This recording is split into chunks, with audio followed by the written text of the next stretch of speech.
تو میرے محترم بزرگ دوستو, اللہ رب العزت نے جو ارشاد فرمایا فی بیوت اذن اللہ ان ترفع ویذکر فیہا اسمہ یسبح لہ فیہا بالغدو والآصال, یہ اللہ تعالیٰ نے ایمان والے کی علامت بتائی ہے.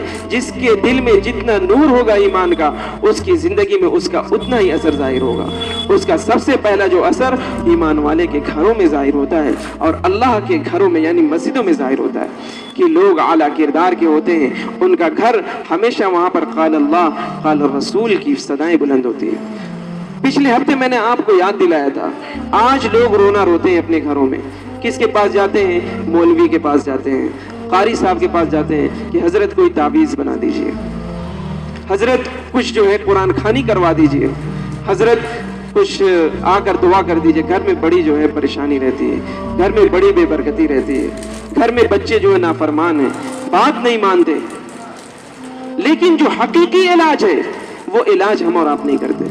آپ بتائیے, کیا تعویذ کے ذریعے سے, کیا قرآن خوانی کے ذریعے سے, کیا کچھ دعا کے ذریعے سے گھر کی برکتیں جو ہے وہ واپس چلی آئیں گی؟ اور گھر میں صبح و شام اللہ کی نافرمانیاں کی جا رہی ہوں, ماں سے لے کے بیٹے تک, بچی تک, ہر ایک نافرمان ہو, ہر ایک اللہ کے احکام کو توڑ رہا ہو, نہ کبھی وہاں پر تلاوت ہوتی ہو, نہ کبھی ذکر و اذکار ہوتا ہو, نہ کبھی تعلیم و تعلم ہوتا ہو, پھر بتائیے اس گھر میں برکت کیسے آئے گی؟ جو علاج بتائے تھے اللہ کے حبیب صلی اللہ علیہ وسلم نے, وہ اس علاج سے ہم کوسوں دور ہو گئے. اس کے بعد جاتے ہیں ہم اپنا علاج کروانے کے لیے, یہ کر دیجئے, وہ کر دیجئے.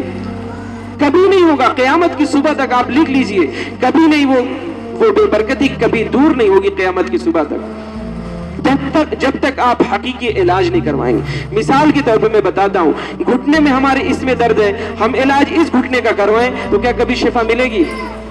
آپ صحیح علاج کروائیے, جو علاج اللہ کے حبیب صلی اللہ علیہ وسلم نے بتایا ہے, پھر آپ مجھ سے ملیے گا. پچھلے ہفتے بھی میں نے یہی بات کہا تھا.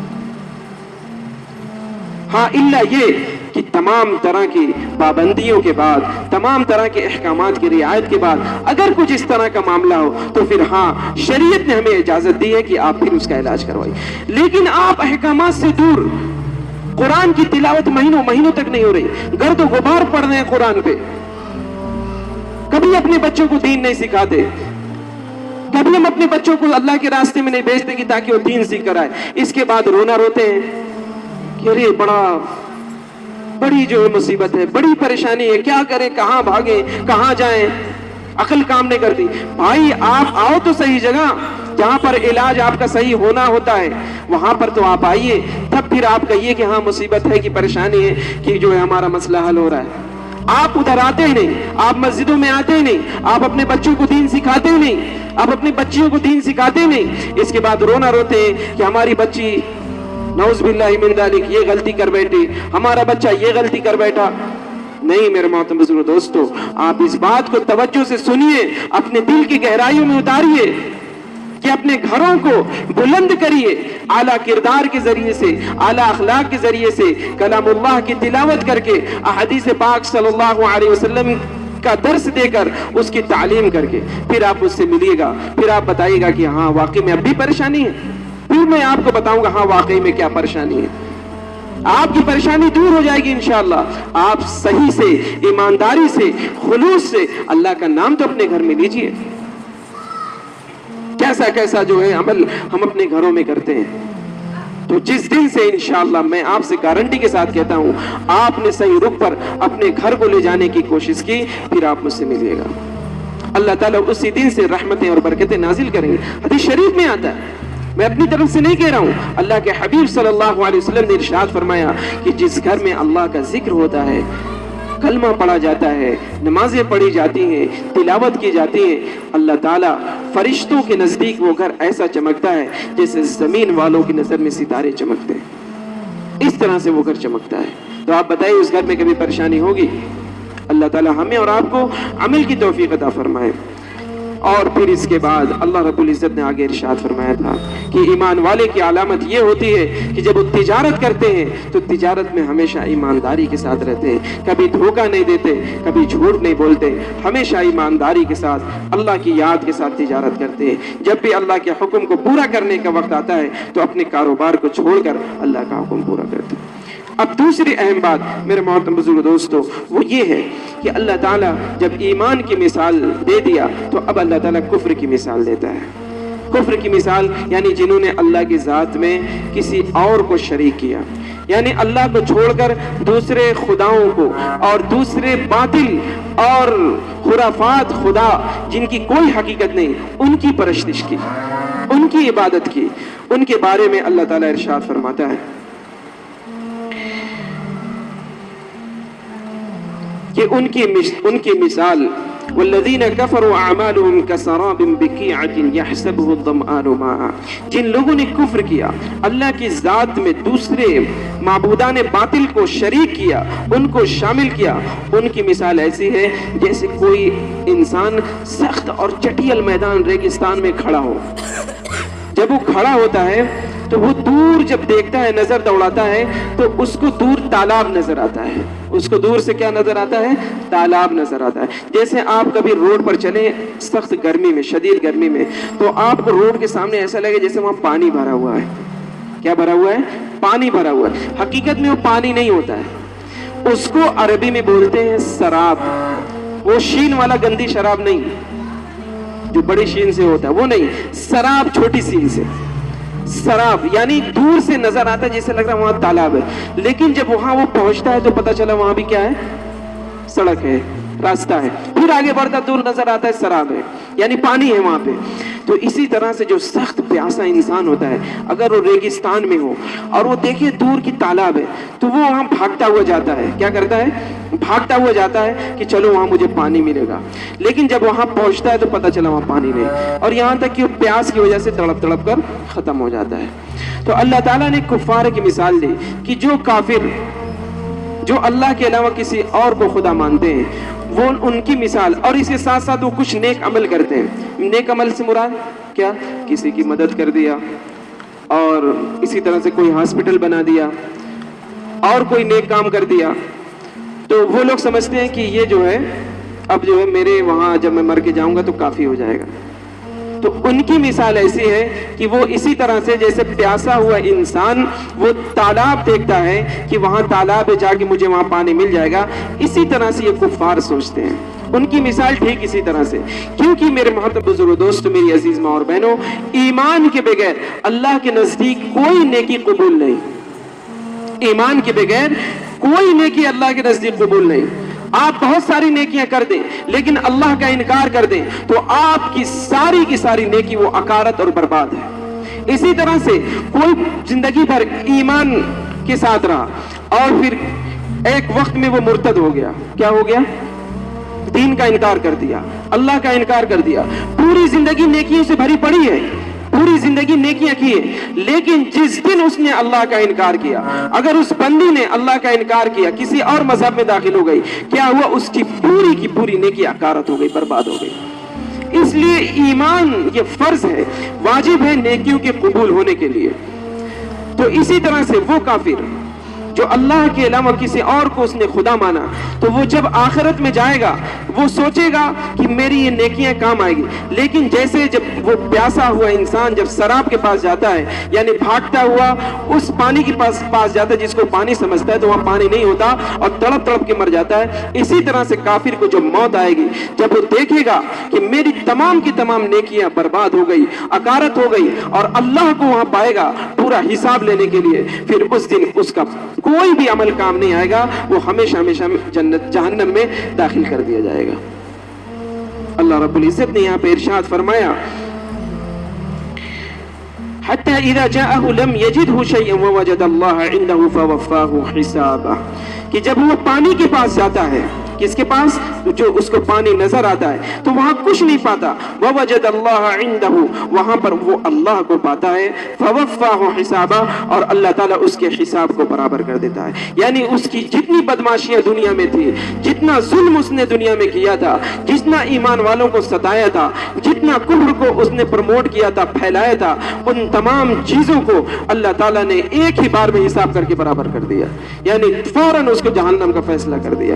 اسی طرح سے میرے محترم بزرگ دوستو، انسان میری عزیز ماں اور بہنوں جب جائے گا، کفر کے ساتھ جائے گا، کفر کی گندگیوں کے ساتھ جائے گا، اس کی تمام شرارتوں کے ساتھ جائے گا، جائے کہ اس نے تھوڑے بہت عمل بھی کیے ہوں گے لیکن اللہ کے نزدیک قبول نہیں ہوگا۔ اس کے برعکس ایمان والا جب جائے گا، ایمان کے ساتھ جائے گا، نیک عمل کے ساتھ جائے گا، اس کی تمام نیکیاں اللہ کے ہاں قابل قبول ہوں گی، اس کی ایک ایک نیکیوں کی قیمت لگے گی، ایک ایک نیکیاں اس کی ہزار درجوں کو بلند کرے گی۔ میری بات سمجھ میں آ رہی ہے؟ تو اس لیے آپ کفر کی حقیقت کو بھی سمجھیے کہ اللہ تعالیٰ نے جنہوں نے کفر کیا ہے ان کی کوئی حیثیت نہیں، ان کی حیثیت ایسی ہے کہ دنیا میں ان کو چند دن کے لیے فائدہ تو ہو سکتا ہے لیکن ہمیشہ کا فائدہ نہیں ہو سکتا۔ ان کی مثال اسی طرح سے جیسے پیاسا تڑپ کر ریگستان میں ختم ہو جاتا ہے، اسی طرح سے یہ بھی موت کے بعد اپنی حقیقت کو جان لیں گے اور پھر ان کی نیکیاں ان کو ذرہ برابر بھی فائدہ نہیں پہنچائیں گی، ہمیشہ جہنم کی طرف ڈھکیل دیے جائیں گے۔ اللہ تعالیٰ آگے ارشاد فرما رہا ہے، أو كظلمات في بحر لجي يغشاه موج من فوقه سحاب ظلمات بعضها فوق بعض إذا أخرج يده لم يكد يراها ومن لم يجعل الله نورا فما له من هاد۔ اللہ تعالیٰ ان کافروں کی اب مثال دے رہا ہے۔ کن کی مثال؟ دوسرے درجے کے کافر۔ ایک کافر وہ ہوتا ہے جو کچھ دنیا میں نیکیاں کر لیتا ہے، دوسرا درجہ ان کافروں کا ہے جو باغی ہیں، جو کیا ہیں؟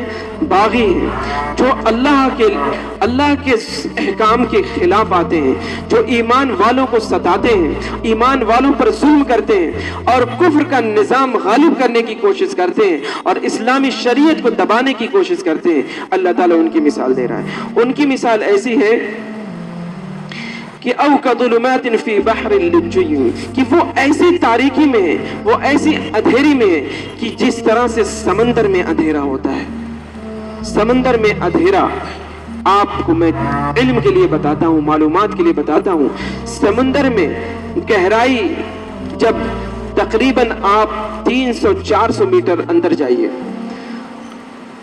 300-400-500 میٹر جب اندر جائیں گے تو ایسا اندھیرا وہاں پر ہوتا ہے، ایسا اندھیرا ہوتا ہے جس کو کہا جاتا ہے مڈ نائٹ زون، جس کو مڈ نائٹ زون کہا جاتا ہے۔ ایسا اندھیرا ہوتا ہے کہ اگر آپ اپنا ہاتھ بھی دیکھنا چاہیں تو اپنا ہاتھ بھی نہیں دیکھ سکتے، اپنا ہاتھ بھی نہیں دیکھ سکتے۔ اور ابھی تک جو سمندر کی گہرائی ناپی گئی ہے وہ سب سے زیادہ جو گہرائی ہے وہ 10,000 میٹر کی ہے۔ کتنی میٹر کی ہے؟ 10,000 میٹر کی ہے۔ میریانا ٹرینچ جہاں پر گہرائی ناپی گئی وہ گہرائی تقریباً 10,000 میٹر کی، یعنی جو ماؤنٹ ایوریسٹ کی جو اونچائی ہے وہ 8,848 میٹر ہے، اس سے کہیں زیادہ آگے، یعنی اس سے کہیں زیادہ گہرا، یعنی 10,000 میٹر گویا 10 کلومیٹر تک کی گہرائی ہے۔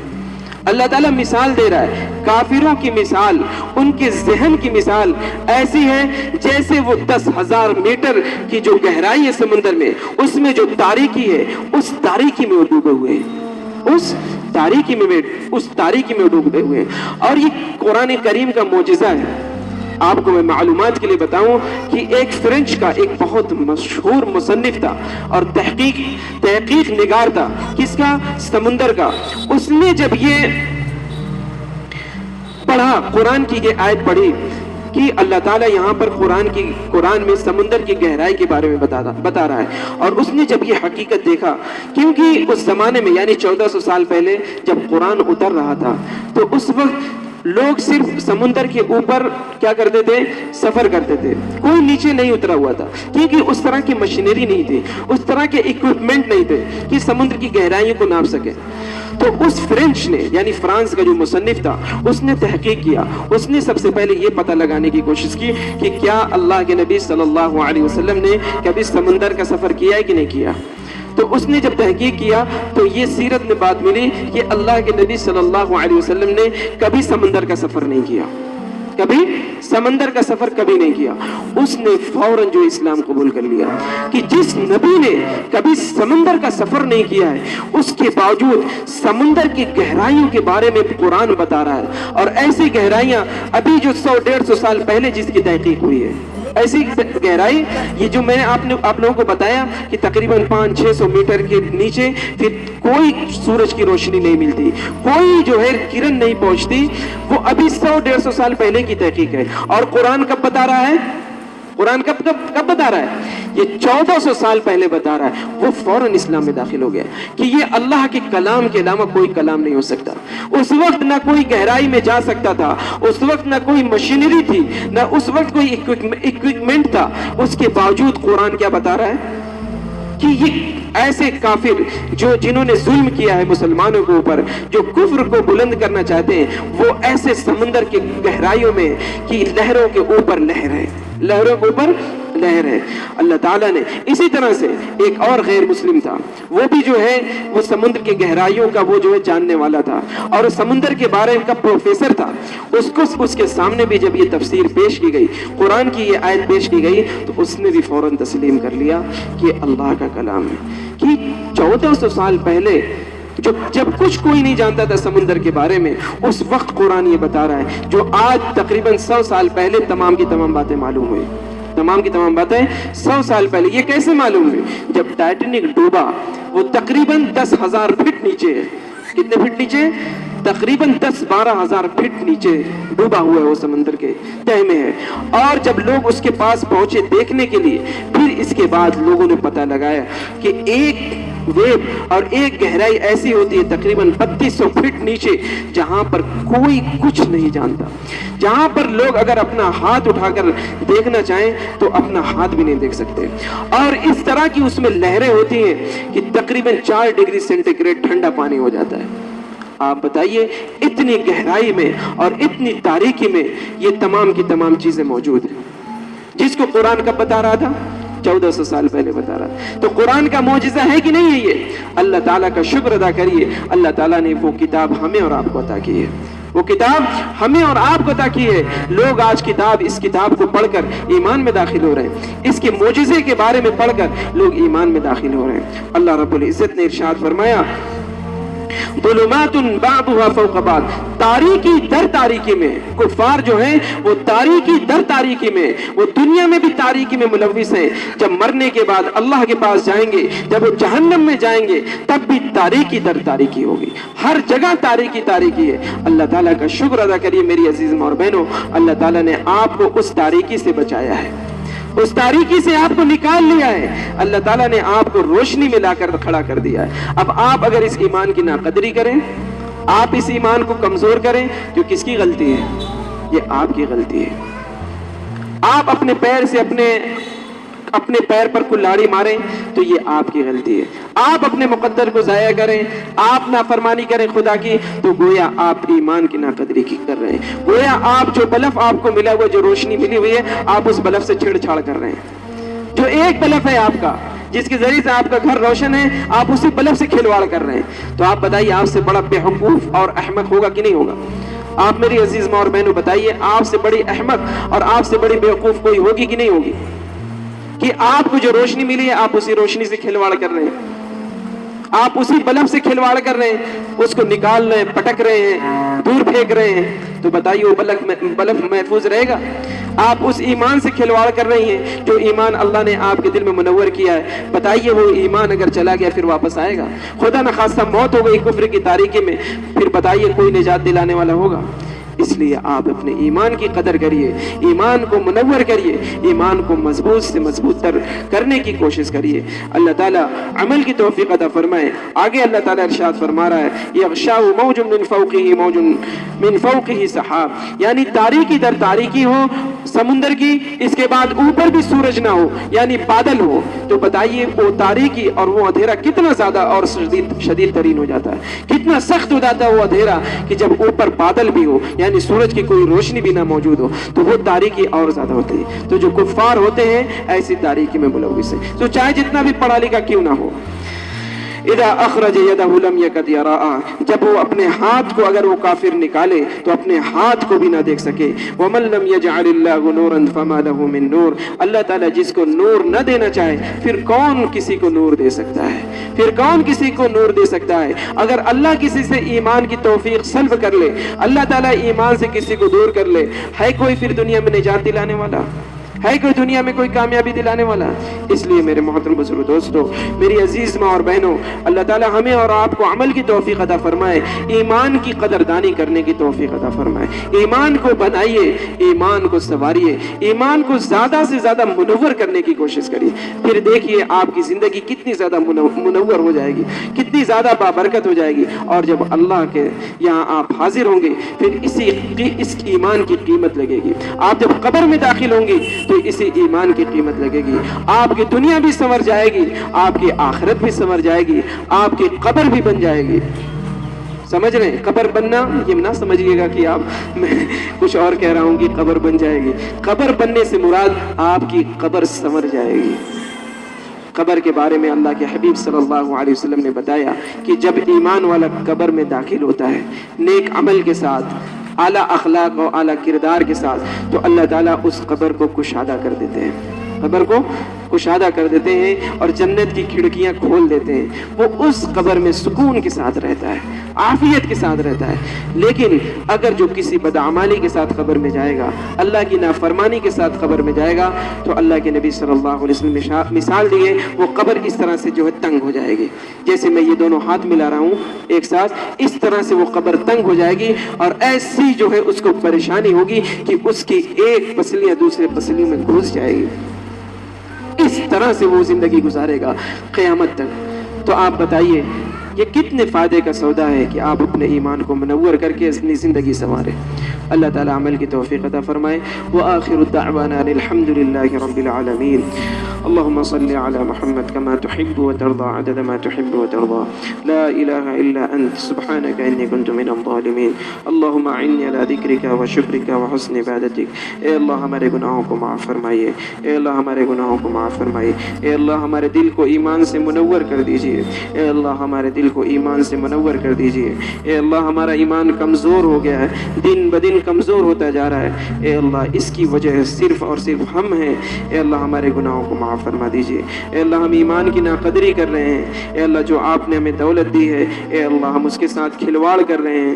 اے اللہ جس طرح سے ایمان کو بچانا چاہیے، جس طرح سے ایمان کو سنوارنا چاہیے، اے اللہ ہم نہ اس کو سنوار رہے ہیں نہ ہم اس کو بنا رہے ہیں، بلکہ اے اللہ ہمارا ظلم تو یہ ہے اے اللہ ہم اس کو بگاڑ رہے ہیں. اے اللہ اس ایمان کو بگاڑ رہے ہیں. اے اللہ اس ایمان کو دن بدن ہم کمزور کر رہے ہیں. اے اللہ نقصان پہنچا رہے ہیں. اے اللہ ہمیں معاف فرما دیجئے. اے اللہ یہ ہماری نادانی ہے. اے اللہ یہ ہماری نادانی ہے. اے اللہ ہماری کمی ہے، ہماری کوتاہی ہے. اے اللہ ہماری کوتاہیوں کو، ہماری کمی کو معاف فرما دیجئے. اے اللہ ایمان کو مضبوط سے مضبوط تر بنانے کی توفیق عطا فرما دیجئے. اے اللہ ہم آپ سے توفیق مانگتے ہیں. اے اللہ آپ کی توفیقی سے ہم آپ کا نیک عمل کر سکتے ہیں، آپ کو راضی کر سکتے ہیں. اے اللہ ہمیں توفیق عطا فرما دیجئے. اے اللہ ایمان کو مضبوط کر دیجئے. اے اللہ ایمان اگر مضبوط نہیں ہوگا تو ہم تیرے احکامات سے دور ہوتے چلے جائیں گے. اے اللہ ایمان کو مضبوط کر دیجئے تاکہ ہم تیرے احکامات پر عمل کر سکیں. اے اللہ اخلاص کے ساتھ آپ کو راضی کر سکیں. اے اللہ ہماری بہنوں کو بھی توفیق عطا فرمائیے، ہماری ماؤں کو توفیق عطا فرمائیے، ہمارے بھائیوں کو توفیق عطا فرمائیے. اے اللہ ہمارے نوجوانوں کو توفیق عطا فرمائیے. اے اللہ ان کے ایمان کو مضبوط کر دیجئے. اے اللہ اس ایمان کے ذریعے سے اللہ دوسرے لوگ بھی ایمان میں داخل ہوں، ایسا ہمیں ایمان عطا فرما دیجئے. اے اللہ آج ہمارا ایمان بچانا مشکل ہو رہا ہے، اتنا کمزور ایمان ہو گیا ہے. اے اللہ اس ایمان کے ذریعے سے ہم لوگوں کو کیسے جو ہے ایمان کی طرف بلا سکتے ہیں.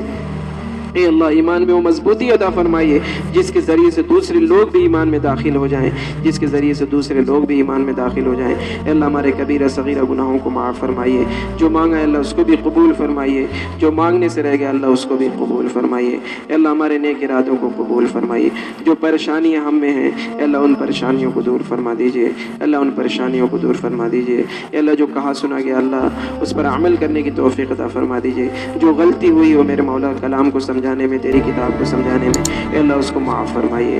Subscribe now and press the bell icon. Never miss an update.